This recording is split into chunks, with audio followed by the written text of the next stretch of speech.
ముఖ్యమంత్రి ముచ్చటపడుతుండు కాబట్టి ఇప్పుడైనా ఎప్పుడైనా ఎక్కడైనా మేము రెడీ చర్చకు. నిన్న ముఖ్యమంత్రి గారు పేరు తీసుకొని మరీ పిలిచిండు.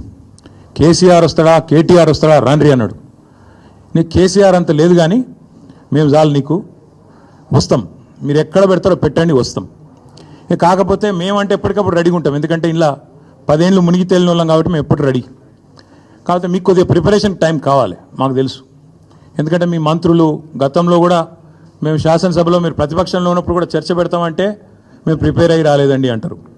ముఖ్యమంత్రి గారు అయితే ఆయనకు తెలుసు, మీకు పాపం బూతులు తిట్టడమేమో ఈజీ, చాలా ఈజీ కదా. బూతులు మాట్లాడడము, డైలాగులు కొట్టడము, గుడ్డలు ఉడదీస్తా అనడము, గుడ్డలు ఉడదీస్తేనే ఇందిరమ్మ గొప్పతనం తెలుస్తుంది అనడము, ఇవన్నీ చాలా ఈజీ.